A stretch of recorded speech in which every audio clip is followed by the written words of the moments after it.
To the ancients, who lived largely outdoors, the stars were a mystery. They had no idea of their nature, their origin, or even their distance from the Earth.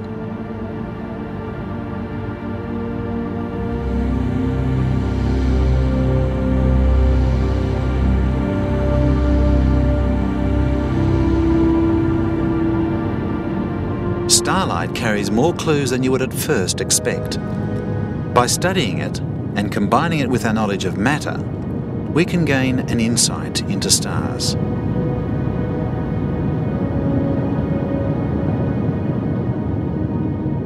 The first clue we notice is that stars vary in brightness. Is this due to a variation in distance, or the amount of light the star gives out, or both? Isaac Newton started by assuming the stars gave off the same amount of light as the Sun. When their brightness was compared to Saturn, he realized the stars were huge distances away. No one had realized the universe was so vast.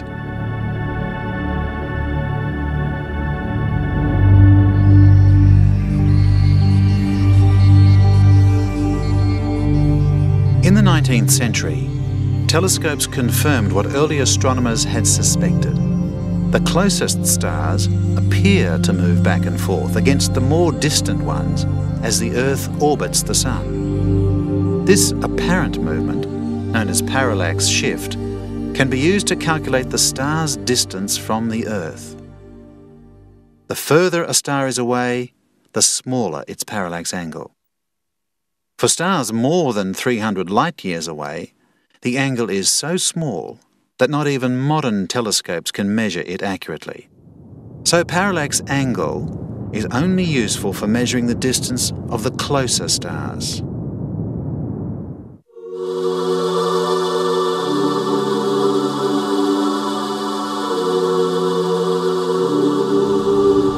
By measuring the distance of stars from Earth, we can show that they give off different amounts of light. The stars of the constellation Cassiopeia illustrate this. They all appear to have the same brightness. However, they are different distances from the Earth. So the furthest ones must give off more light or be more luminous than the closest. Luminosity is the actual amount of light that a star gives off. What we see on Earth is a star's apparent brightness. In the Southern Cross, the closest star is not the brightest, so more distant stars have greater luminosity.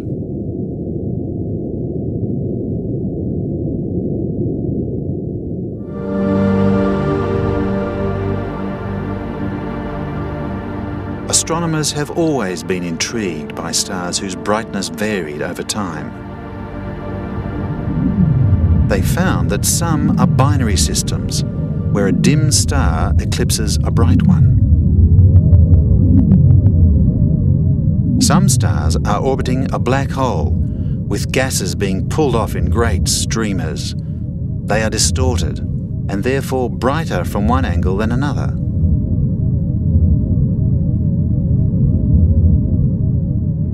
Stars like the Sun vary their luminosity.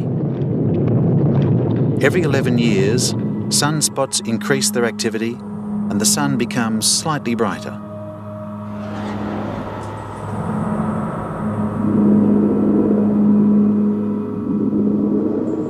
Cepheid variables vary much more than the Sun. The Cepheid's period, which is the time it takes to complete a cycle, is directly related to its brightness. The ones that are the brightest vary the slowest.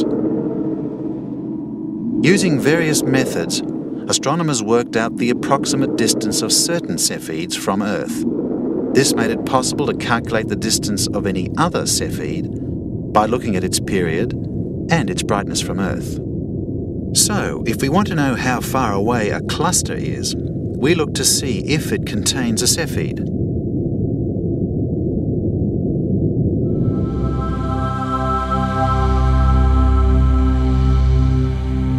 The next clue we get from starlight is colour. With time exposure, astronomers saw that the colours of stars are subtly different. The question was why? When they looked at the stars through a prism, they could see their spectra. In the spectra, they saw something they recognised. The spectra were produced by bodies of different temperature. So, a star's colour tells us its temperature. This is the spectrum of a red star. It's the same as the spectrum emitted from a gas that is red hot. The spectrum of a blue star has most of the energy in the blue to ultraviolet region. The star is blue hot. The hotter stars are much brighter. The Sun is yellow hot at 6,000 degrees Kelvin. When we look more closely at the spectrum of a star, we see black lines where some colours are missing. These are Fraunhofer lines, named after their discoverer. This is an absorption spectrum. If we heat up an element, it gives off distinct wavelengths of light that make up what are known as emission spectra. They are the unique fingerprint of an element. The black lines in the absorption spectra from the stars exactly match the emission spectra of their elements. So the Fraunhofer lines tell us which elements are in the gases surrounding the star.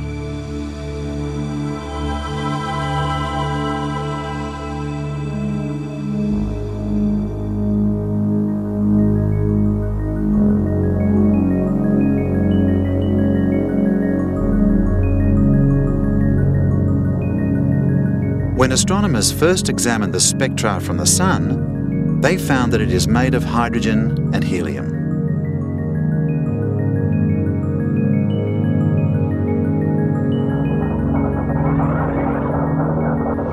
It seemed reasonable to assume then that the energy of a star somehow came from these elements. They quickly worked out that the energy comes from nuclear fusion reactions. Gravity increases the pressure and temperature inside the core of a star until hydrogen protons fuse together.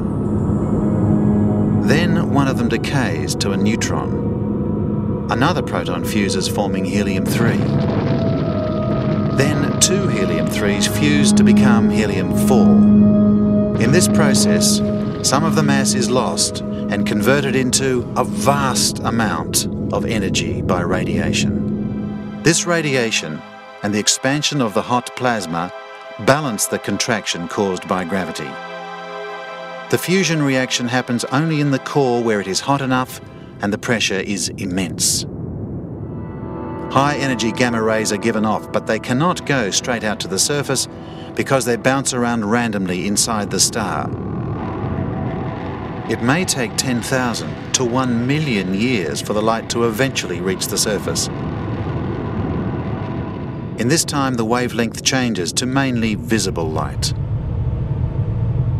In small stars, where there is relatively little gravitational pressure, fusion produces only red heat. A mid-sized star, such as the Sun, is yellow hot. A blue star is more than 10 times the mass of the Sun. Under huge gravitational pressure, the fusion rate is extremely high. The star becomes blue hot, and each square metre is far, far brighter than the same area on the Sun. On top of this, it has a much larger surface area. Each blue star in the Pleiades, for example, has 20,000 times the luminosity of the Sun.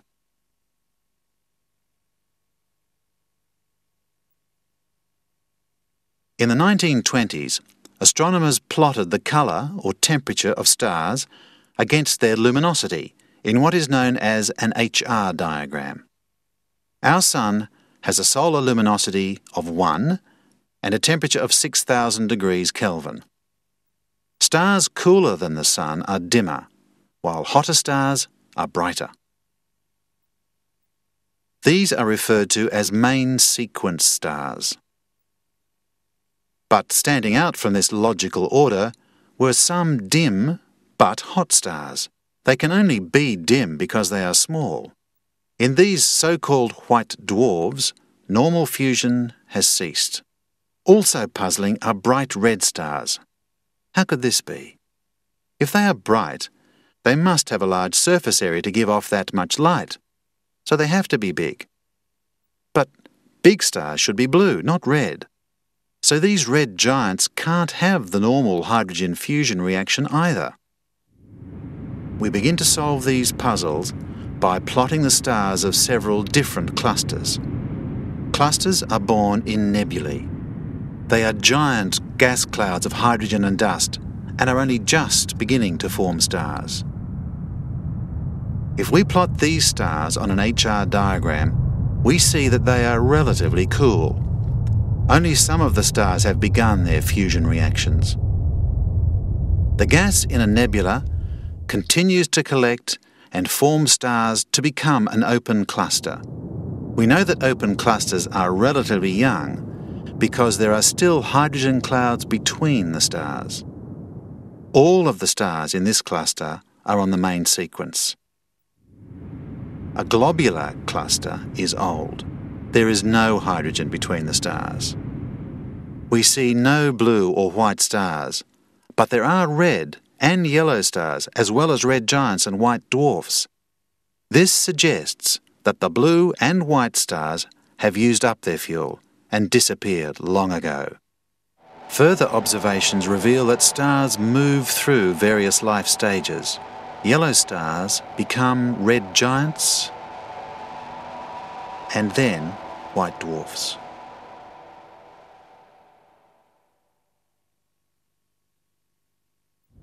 Small red stars have relatively low pressure in their cores. They should take about 1,000 billion years to use their fuel.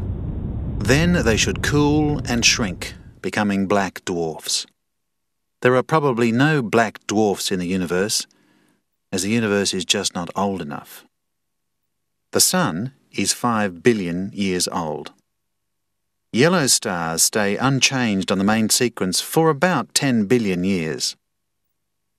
Then they swell about 100 times. Due to this expansion, the surface cools to become red hot.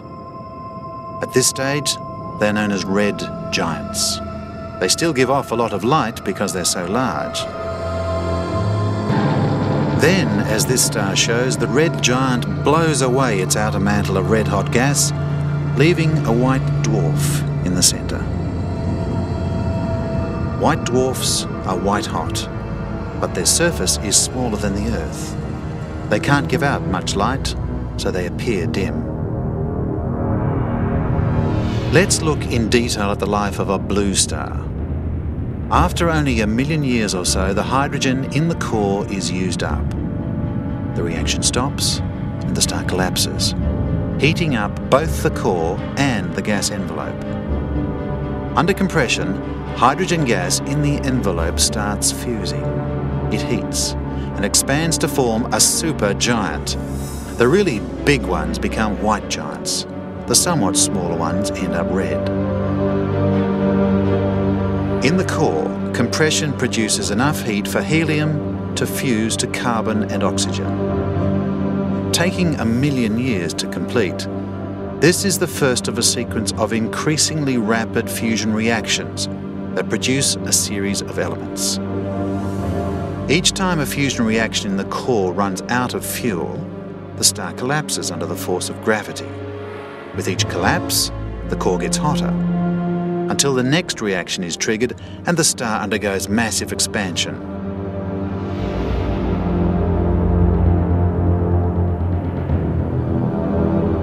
When the temperature reaches a blistering 3 billion degrees, it takes only a few days for iron to form from silicon and sulfur. Iron itself cannot fuse spontaneously to become anything else. As the star goes from one reaction to another, it heats up and cools down, so its position on the HR diagram moves back and forth across the top. Eventually, no more heat comes from the core. The star collapses, falling at incredible speeds, up to 1/3 the speed of light. The core temperature soars, reaching an unimaginable 100 billion degrees. The remaining hydrogen and other fuels fuse together in one last massive meltdown, a supernova, A colossal explosion and the biggest light show we will ever see. It's over in an instant, but it's bright enough to outshine an entire galaxy. Coming out of this chaos are the newly made heavy atoms, such as iodine, lead, gold and uranium. Only a supernova explosion can generate enough energy to make those elements that are heavier than iron. In time, matter ejected from supernova explosions will mix with gas clouds and condense back into the stuff of which everything in our galaxy is made: the stars, planets, and even people. As the Earth contains many elements heavier than iron, we must all be children of a supernova.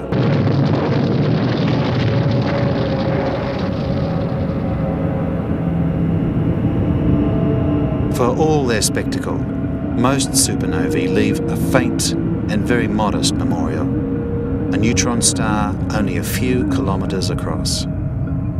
And the bigger they are, the further they fall. Some of the supernovae compress even further to become the ultimate cosmic has-been, a black hole. The gravity from a black hole is so great that not even light can escape, so it appears black. We can only detect them because of the massive X-rays given off by matter as it falls in. No one knows what is beyond a black hole, which makes it such a hot topic for science fiction writers. What's on the other side? Another Big Bang? Another universe with different laws of physics?